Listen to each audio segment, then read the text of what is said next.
नसीब का लिखा। किसी एक गांव में बहुत ज्ञानी पंडित रहता था। पंडित आजू बाजू के सारे ही गांव में बहुत प्रख्यात था और इसी वजह से धनवान भी। पंडित का परिवार ज़्यादा बड़ा नहीं था। पंडित अपनी पत्नी के साथ अपने बहुत बड़े घर में अकेला रहता था, क्योंकि पंडित का कोई बेटा था नहीं और एक बेटी थी जिसका विवाह पास के गांव वाले एक श्रीमंत लड़के से हो चुका था। पंडित ने शादी से पहले अपने होने वाले दामाद की अच्छे से जांच पड़ताल की थी और अपनी बेटी का भविष्य भी ठीक से पढ़ा था। तब जाकर उसने बेटी की शादी की थी। लेकिन चंद सालों में ही पंडित का दामाद बुरी आदतों के चंगुल में फंस गया। जुआ और शराब की बुरी लत ने उसे सड़क पर लाकर रख दिया था। अपनी बेटी की ऐसी दुर्दशा देखकर पंडित की पत्नी काफ़ी दुखी होती थी और अक्सर पंडित को कहा करती थी कि तुम जाकर उनकी मदद कर आओ। पंडित हमेशा अपनी बीवी को यह कहकर उनकी मदद करने के लिए मना कर देता था कि अभी कुछ समय तक उनका बुरा वक्त चलना है। हम चाहे कितनी ही कोशिश कर लें, जो उनके नसीब में नहीं है वह उन्हें नहीं मिल पाएगा।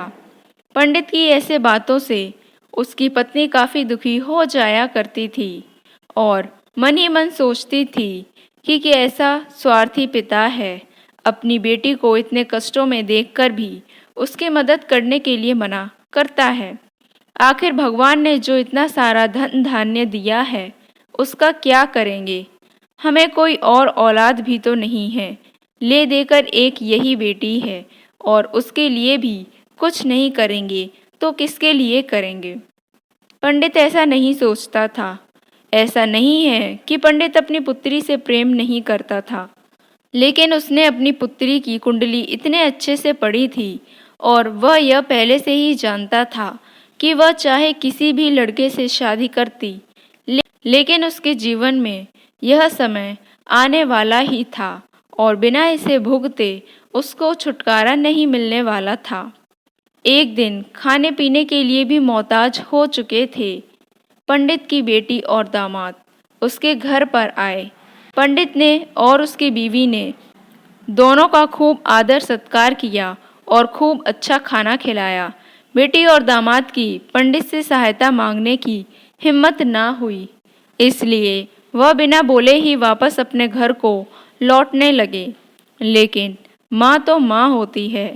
पंडिताइन से रहा नहीं गया और बिना पंडित की इजाज़त के उसने चोरी छुपे बूंदी के लड्डू बनाकर उसमें सोने के सिक्के रख दिए और बेटी और दामाद को दे दिए, ताकि बेटी और दामाद की कुछ आर्थिक सहायता हो सके। पंडिताइन यह भी जान गई थी कि बेटी और दामाद शर्म के मारे उनसे मदद नहीं मांग रहे थे, इसलिए उसने बेटी और दामाद को भी लड्डुओं में छुपे सिक्कों के बारे में कुछ नहीं बताया। जाहिर सी बात है कि जब वो लोग घर पर जाकर लड्डू खाएंगे तो उन्हें उसमें सोने के सिक्के मिल जाएंगे। इस तरह बिना उनके मांगे ही उन तक मदद पहुंच जाएगी।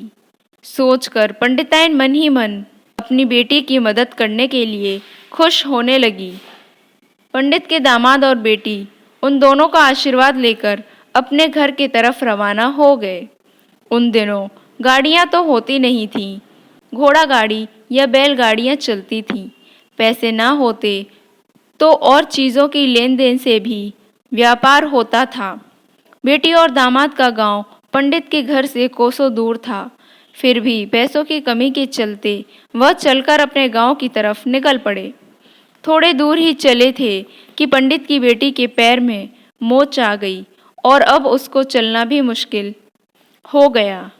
पंडित के दामाद ने जब देखा कि उसकी बीवी अब बिल्कुल चलने में सक्षम नहीं है, तो उसने एक टांगा अपने घर तक किराए पर ले लिया। दोनों पति पत्नी टांगे में बैठकर घर तक पहुंच गए, लेकिन टांगे वाले को देने के लिए उनके पास पैसे नहीं थे। इसलिए पंडिताइन ने जो बूंदी के लड्डू उन्हें दिए थे वही किराए के तौर पर उस टांगे वाले को दे दिए। टांगे वाला बूंदी के लड्डू को लेकर वहां से चला गया। टांगे वाला अपने घर की तरफ जा रहा था, तब उसे एक हलवाई की दुकान दिखी। उसने सोचा कि थोड़े से बूंदी के लड्डुओं से मेरे घर के लोगों का पेट थोड़ी भरने वाला है। इससे अच्छा मैं इन बूंदी के लड्डुओं को बेचकर उनसे कुछ चावल खरीद लेता हूँ। टांगे वाले ने बूंदी के लड्डू हलवाई को बेच दिए। जिस गांव में वह हलवाई रहता था, उस गांव में एक आदमी ने अपने घर पर पूजा रखी थी और उसी पंडित को उस पूजा के लिए बुलवाया था। पूजा में लगने वाले प्रसाद के लिए उस आदमी ने उसी हलवाई से बूंदी के लड्डू लिए जहां पर उस टांगे वाले ने बेचे थे। हलवाई ने भी उस आदमी को टांगे वाले से खरीदे हुए लड्डू ही पहले दिए ताकि वह खराब ना हो जाए, क्योंकि वह नहीं जानता था यह लड्डू कब बने हैं। पूजा खत्म होने पर दक्षिणा और बूंदी के लड्डू लेकर जब पंडित अपने घर आया और खाना खाने बैठा तो प्रसाद में लाए बूंदी के लड्डू खाते वक्त लड्डू से सोने का सिक्का निकला। इस घटना को देखकर पंडिताइन की आंखों से आंसू बहने लगे। पंडित ने जब पंडिताइन से उसके रोने का कारण पूछा तो पंडिताइन ने पंडित को सब कुछ बताया और पंडित से उनकी बातों पर भरोसा ना करने के लिए माफ़ी मांगी। पंडित ने पंडिताइन के आंसू पोंछे और कहा कि तुम्हारी तरह मैं भी हमारी बेटी को बहुत प्रेम करता हूँ, लेकिन अगर हम उसकी अब मदद करते हैं तो दामाद हमसे हमेशा ऐसे ही मदद की अपेक्षा रखेगा और अपनी बुरी आदतों को कभी नहीं छोड़ेगा। पंडिताइन भी अब पंडित की बातों से सहमत हो गई। 2-3 महीने बीत गए।